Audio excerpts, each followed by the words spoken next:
আল্লাহ তাআলা বলছে, বান্দা ওয়া'মুর আহলাকা বিস-সালাহ, স্ত্রী সন্তানের জন্য তোমার প্রতি হুকুম, তাদের নামাজের আদেশ করো। ওয়াসতাবির আলাইহা, তুমি নিজে নামাজের উপরে মজবুত থাকো।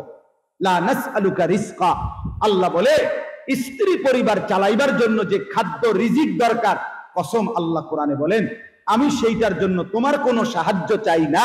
নাহনু নারযুকুকা, বান্দা আমি একাই রিজিক দেব, তোমাকেও, বিবিকেও, ছেলেকেও, মেয়ে। ভাতের ফিকির আমি করব, সেজদার ফিকির তুমি করো। আমরা উল্টায় ফেলছি।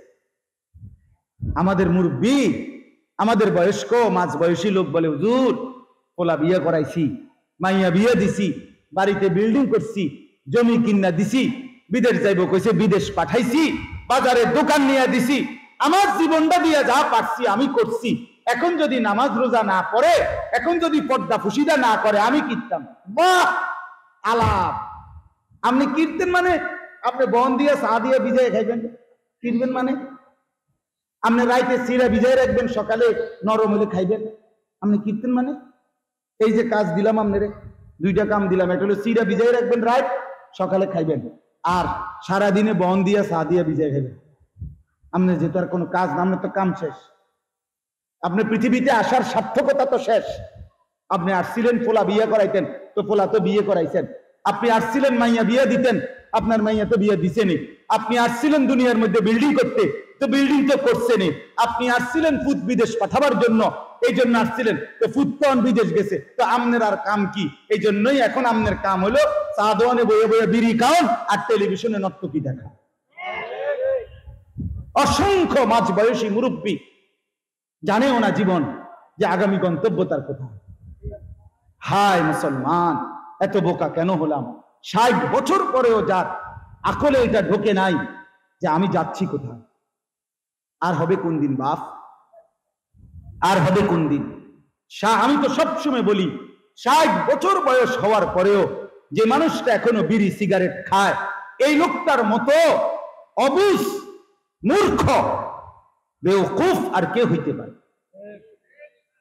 60 বছর, এতগুলো রাত, এত দিন, এতটা লম্বা হায়াত পেয়ে আজও বুঝলেন না? আজও বুঝলেন না? এখনো ফিরবার সময় হয় নাই বাপ? হায় মুসলমান, 60 বছর বয়স, আজও চা দোকানে আড্ডা মারেন, এখন হচ্ছে টেলিভিশনে নাচ গান নর্তকীর ছবি দেখেন, আজও সুদের টাকা নিচ্ছেন, আজও কথায় কথায় গালি দেন। ফিরবেন কোন দিন? 60 বছর বয়সও ঘরে দেখতেছেন, আজকে 60 বছর বয়সে আপনার ঘরে আপনার স্ত্রী, সন্তান, ছেলের বউ সবাই আপনার ঘরে রঙিন টেলিভিশনে নাচ গান নর্তকীর ছবি দেখতেছে। হায় বাবা, এভাবেই তাইলে শেষ পর্যন্ত আপনি সিদ্ধান্ত নিয়ে নিছেন আপনার ঘরে আর কোনোদিন টেলিভিশন বন্ধ হবে না। তাইলে 30 বছর ধরে যেই মুসলমান এই বাপ সুদ খাচ্ছেন, আপনি কি তাহলে সিদ্ধান্তই নিয়ে নিছেন আর কোনোদিন আপনি সুদ থেকে ফিরবেন না? না, আজকে 30 বছর 20 বছর ধরে যিনি প্রতিনিয়ত দাড়ি কাটতেছেন, হায় মুসলমান, আপনি তাহলে সিদ্ধান্ত নিছেন আর কোনোদিন দাড়ি রাখবেন না? না, এই যুবক ভাই, তোমরা যারা খোদার 365 দিনে এক বছর ধরে কোনোদিন যারা ফজরের নামাজ পড়লা না বন্ধু, তাইলে তুমি আর কোনোদিন ফজরের নামাজ পড়বা না? না, আর কোনোদিন ভোরবেলা তোমার মনিবের কথা তোমার মনে পড়বা না? হায় নাফরমান, এমন হয়ে গেল কেন? এই মুসলমান, এমন হয়ে গেলেন কেন? রাসূলুল্লাহ সাল্লাল্লাহু আলাইহি ওয়াসাল্লাম বলেন, যে ফজরের নামাজ পড়ে না সে তো খবিস। খবিস বেটা, তুই খবিস, খবিস বেটা, খবিস বেটা। যে ফজরের নামাজ পড়ে না সে কি? খবিস বেটা, খবিস। রাসূলুল্লাহ সাল্লাল্লাহু আলাইহি সাল্লাম তার জামানায়, নবীজির জামানায় সাহাবীরা মুনাফিক চিনতেন ফজরের নামাজের অনুপস্থিতি দেখে।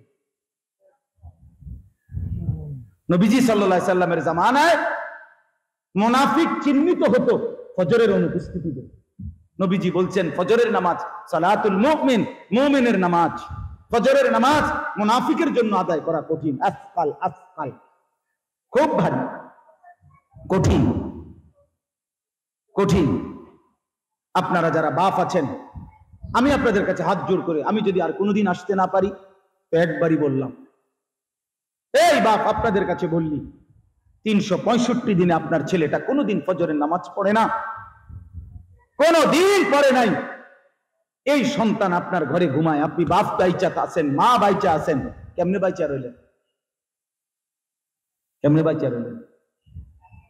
আপনার জীবনের সার্থকতা কি? মুসলমান হিসাবে বেঁচে থাকার অর্থ কি?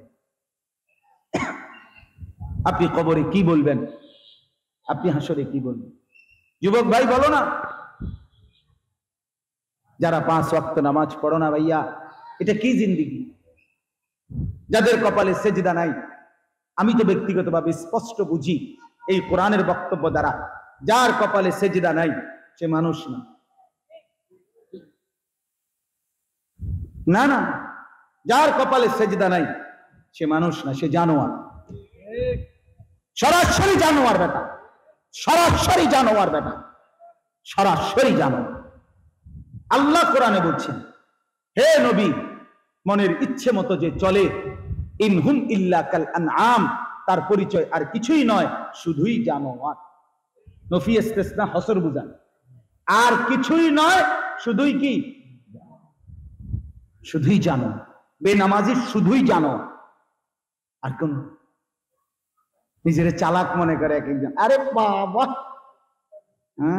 ইংরেজি কন, আপনি 2টা ইংরেজি কইতেন পাইরা, 2 লাইন শুদ্ধ বললে আপনি ভদ্রলোক। হ্যাঁ, কেমন আছেন আঙ্কেল? ভালো আছেন? ভালো আছেন? ছেলেটা কি ভদ্র, কথা বলে কি সুন্দর, এটা খারাইয়া মতে, এটা তো অসভ্য। কথা বলেন না কেন? এই বেটা তো অসভ্য বেটা, তুই বেটা মুখটা পানি নেয় না, বেটা পেশাব করে যে পানি দেয় না, এটা শুদ্ধ না। আরো ইংরেজিও যদি কো, পুরা কথাও যদি ইংরেজি মারো, তুমি অসভ্য, অসভ্য, অসভ্য বেটা, তুমি নিকৃষ্ট রুচির মানুষ। তুমি 6 মাসের বাচ্চাও তো মুত্তা 1 মিনিটও দেরি করে না, কান্দা শুরু করে, তার মারে ডাকে 6 মাসের বাচ্চা, মা মুত্তা লাইছে, আপনি বদলান।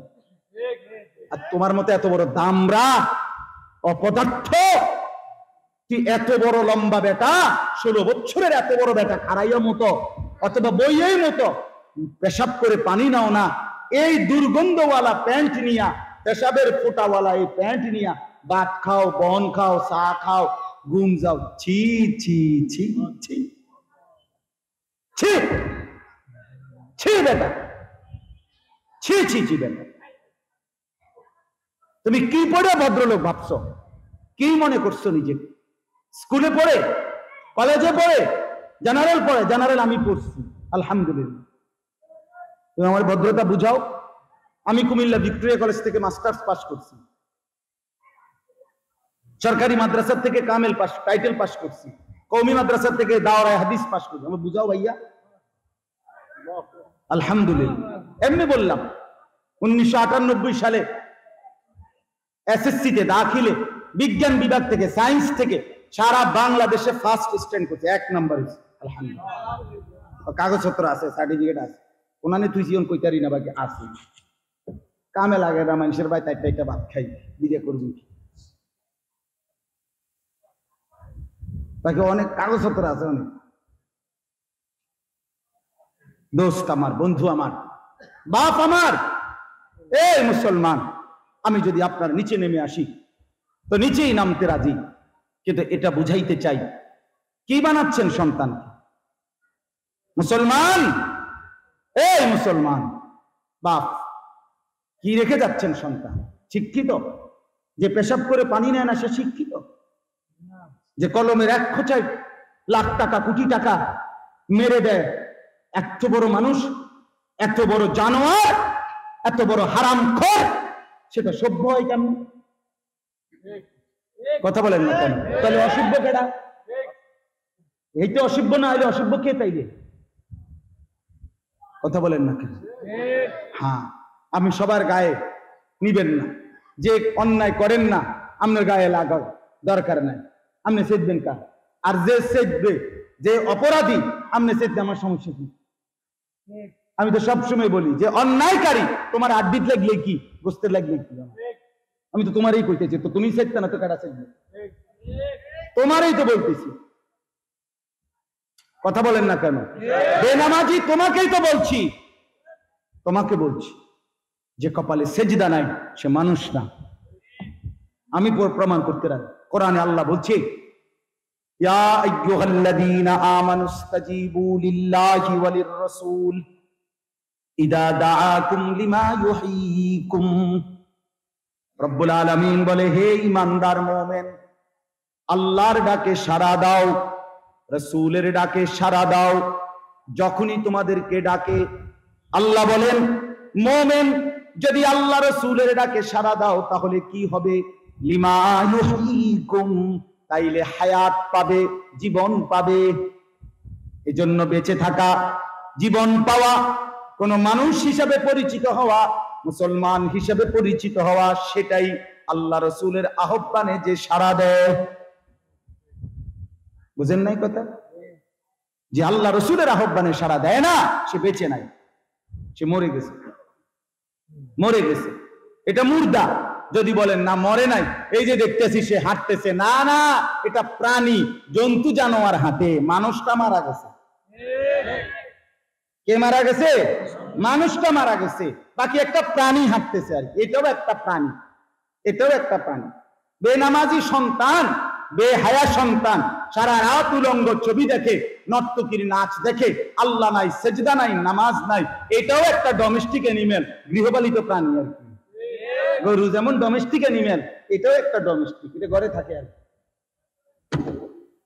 এটা গৃহপালিত প্রাণী আর কি, ঘরে থাকে। ওই জন্যই তো গৃহপালিত মানে যেটা ঘরে পালে, এটা গৃহপালিত প্রাণী আছে,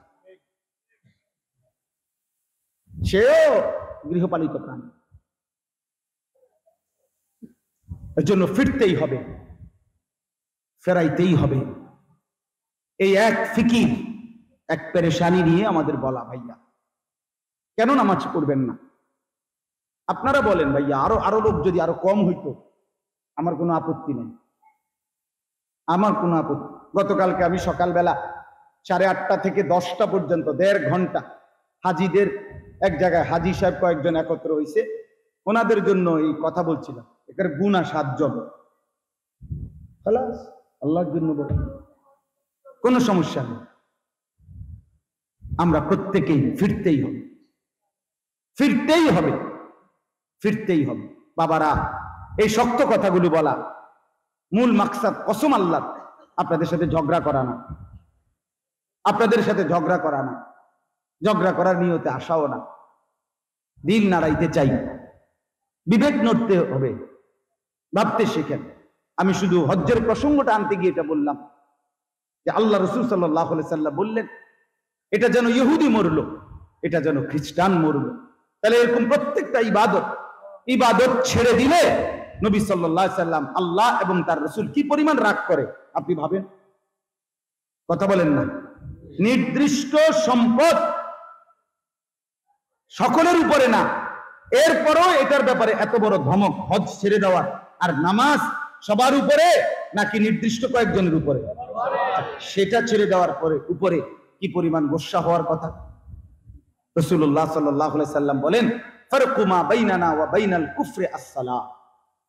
আমাদের মাঝে আর বেঈমানের মাঝে, কাফেরের মাঝে রাসূলুল্লাহ সাল্লাল্লাহু আলাইহি সাল্লাম বলেন পার্থক্য হলো কি?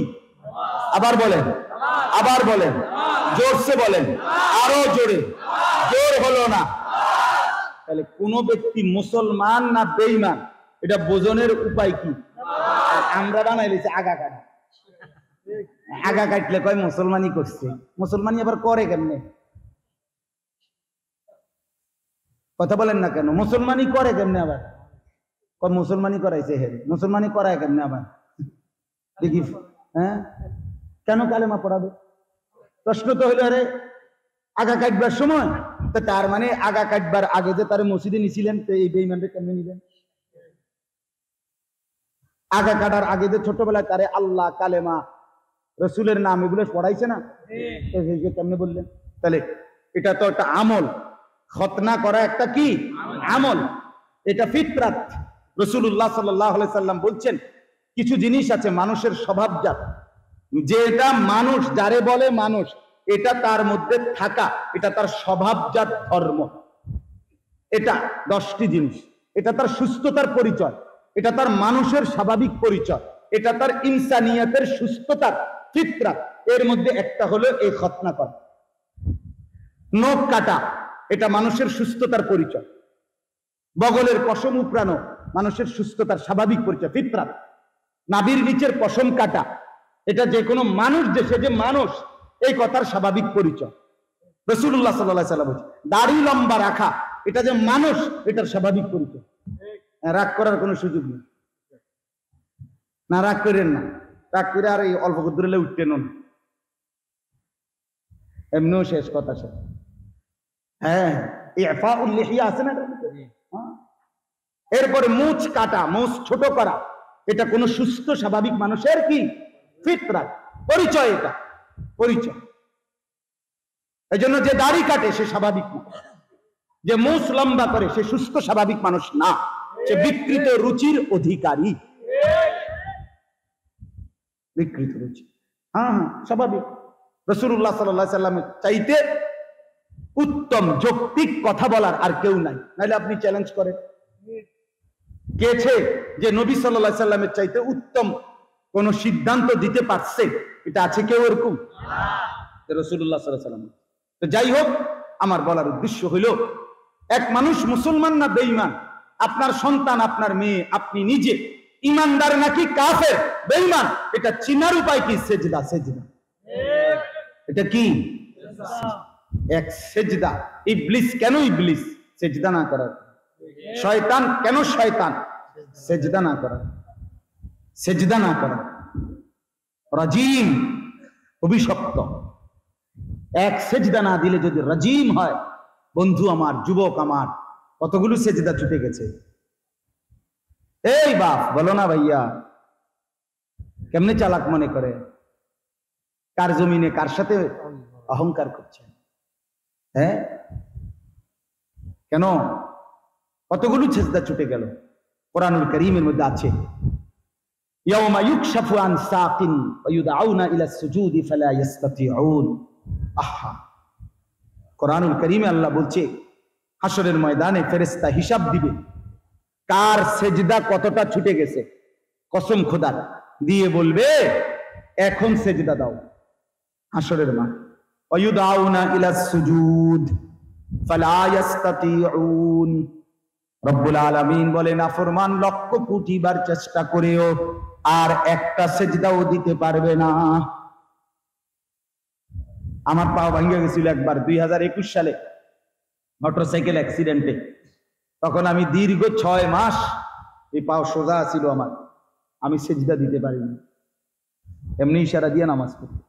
কত কান্না যে গুনগুন করে কাঁদতাম সারা রাত, কোনো সময় ব্যথায় ঘুম হইতো না। আর শুধু এটা বলতাম, মাওলা তাইলে আমি কি আর কোনোদিন সেজদা দেব না?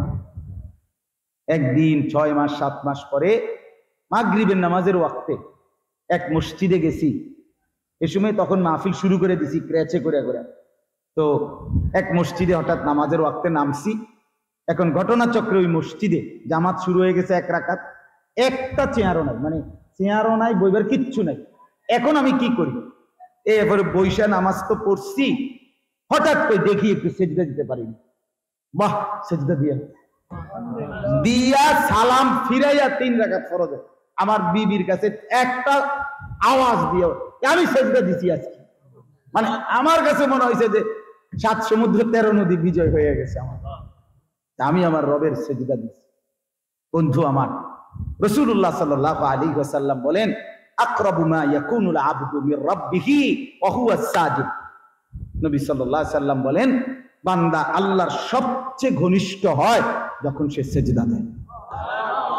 সেজদা দিলে আমার শায়েখ আল্লামা মুফতি মুশতাকুর নবী সাহেব বলে, সেজদা যখন বান্দা দেয়, রব্বুল আলামিন তখন পিঠে মাথায় হাত বুলায়। আরে আনিস, আসছো না আমার কাছে? আচ্ছা, ইরফা রাসা, মাথা উঠাও, বসো। আল্লাহ খুশি হয়ে বলে, আচ্ছা বসো বসো। তো বান্দা বসে। বসে এবার আল্লাহ জিজ্ঞেস করে, আচ্ছা তো আর কিছু বলবো? এমনি তো সে বলে আত্তাহিয়াতু লিল্লাহি ওয়াস সালাওয়াত। আচ্ছা, আমার প্রশংসা করলা, ঠিক আছে, মাশাআল্লাহ, আর কিছু? তো এবার আনিস বলে আল্লাহুম্মা সাল্লি আলা মুহাম্মদ ওয়া আলা আলি মুহাম্মদ। ও, আমার বন্ধুর দুরূদ পড়লা, ও আরো সুন্দর হলো, আর কিছু? এইবার বান্দা বলে, হ্যাঁ মাওলা, আমি না এই যে নামাজে দাঁড়াইছি আর তো আপনার কাছে আসছিলাম। বান্দা এটা বোঝেন, মানুষ যখন নিয়ত বাঁধে আল্লাহু আকবার, সাথে সাথে আল্লাহ তাআলার সামনে চলে আসে। সে কার সামনে? আরে বলেন না, কার সামনে? এই জন্য প্রথম শব্দ বলে সুবহানাকা। কা মানে আপনি, আপনি, আপনি, আপনি। 5 বার বলে ফেলে সুবহানাকা আল্লাহুম্মা বিহামদিকা ওয়া তাবারাকা ইসমুকা ওয়া তাআলা জাদ্দুকা ওয়া লা ইলাহা গায়রুকা। কা মানে আপনি, আপনি। মানুষ যে অদৃশ্য, অনুপস্থিত, তাকেই তো আপনি বলে। বুঝা কোন রাত বেশি হয়েছে, আমিও বুঝতেছি, কিন্তু এরপর এত রাত হয়ে গেছে না যে রাতে তাল যাবো না, ঠিক কিনা বলেন না কেন? মানুষ আপনি বলে কাকে? তুমি বলে কাকে? উপস্থিতকে, যে সামনে তাকেই তো কি বলে। তো এখানে বান্দা কি বললো? সুবহানাকা আল্লাহুম্মা বিহামদিকা ওয়া তাবারাকা ইসমুকা ওয়া তাআলা জাদ্দুকা। এই যেন তাকবীর নিয়ত বাঁধলেই রব্বে করিমের রহমের দুয়ার খুলে যায়। বান্দা আও না, আমার সামনে দাঁড়াও, শুরু করো, কি বলতে চাও? শুরু হলো কথা সুবহানাকা, আলহামদুলিল্লাহ, সূরা, রুকু, সেজদা দিতে দিতে দিতে রবের কাছে যেতে যেতে যেতে যেতে যেতে এইবার আয়েশা আল্লাহকে বলছে, আল্লাহ এতক্ষণ আপনার কাছে আসার চেষ্টা করেছি, আসতে আসতে এতক্ষণ সেজদা দিয়া আত্তাহিয়াতু পয়রা দুরূদ শরীফ পয়রা আপনার একদম কাছে আইসা বসলাম, আপনার সামনে মুখোমুখি হলাম। এবার আমার মূল ফরিয়াদ, আমি বড় জালেম, আমার জিন্দেগি গুনাহে গুনাহে ভরা, আর আমি জানি আপনি ছাড়া মাফ করার কেউ নাই, আমারে মাফ করে দেন। আল্লাহুম্মা ইন্নী যালামতু নাফসি যুলমান কাসীরা ওয়া লা ইয়াগফিরুয যুনুবা ইল্লা আনতা ফাগফিরলি মাগফিরাতাম মিন ইনদিক ওয়ারহামনি ইন্নাকা আনতাল গফুরুর রহিম। আল্লাহ তখন কি বলবে? আল্লাহ তখন বলবে, আরে বলো কি, দুনিয়ার কোন দানশীল তার দরজা কেউ দাঁড়াইও যদি কাকুতি মিনতি করে, সে তো তাকেও ফিরায় না। আর আমার মতো আরহামুর রাহিমিন আমার এতটা কাছে আইনা, যার মাথায় আমি হাত বুলাইলাম, পিঠে হাত বুলাইলাম, যাকে আমি এতটা কাছে এসে এতক্ষণ কথা বলার সুযোগ দিলাম, তাকে আমি মাফ না করে ফিরিয়ে দেব, এটা আমার মতো মনিবের জন্য তো মানায় না। মাফ কি কইছেন? বলেন না, কি বলছেন এখন? না, আমি যখন বলছি যে মাফ, আপনারা কি কইছিলেন শব্দটা? আল্লাহু আকবার কইছেন না? বলেন না কেন? কি বলছেন এখন? এই জন্যই ডানে বামে সালাম ফিরাইয়েই নামাজি ভাই আল্লাহু আকবার, এই জন্যই বলে সালামটা ফিরাইয়েই আল্লাহু আকবার। ভাই ভাই, আল্লাহ বড়, আমার আল্লাহ মাফ করে দিছে আমার আল্লাহ। ওই যে কইলেন এখন, নাইলে কইলেন কেন? এই জন্য মুমিনের হৃদয়ের আবেগ তখন মুখ দিয়া বের হয় আল্লাহু আকবার। আল্লাহ আমাদেরকে তৌফিক দান করে। চলেন আজকে যারা আমরা বসলাম, আমরাই সিদ্ধান্ত নিই নামাজ পড়বো ইনশাআল্লাহ। বলেন না যুবক ভাই, তোমরা কও না ভাই, নওজোয়ান তোমরা বনা না, বুড়া মানুষের তালের লগে হাত উঠাইলেছে, নওজোয়ান হাতে উঠান, নওজোয়ান নওজোয়ান নওজোয়ান হাত, আল্লাহ তৌফিক দান। যুবক ভাই হাত উঠান, মাশাআল্লাহ, হাত নামান। অনেক নওজোয়ান, আমি আইসা হালাত শুনছি, মহল্লার হালাত কি, এলাকার অবস্থা কি জিজ্ঞেস করছি, শুনছি। আলহামদুলিল্লাহ, ভাইয়া বললেন যে ছেলে পেলেদের মধ্যে যথেষ্ট মানুষের সেবা করা, মানুষের কল্যাণের কাজ করা, মানুষের কল্যাণে কাজ করার অনেক যুবক আছে। আলহামদুলিল্লাহ, মুবারকবাদ, ধন্যবাদ নওজোয়ান ভাইয়া।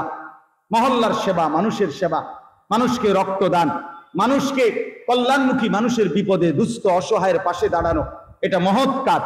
কিন্তু মনে রাখতে হবে, আল্লাহর ইবাদত, নামাজ, রোজা, বন্দিগি, হালাল হারাম বেঁচে চলা, নিজের চরিত্র আখলাককে হেফাজত করা, এটা তার চাইতে বড় ইবাদত।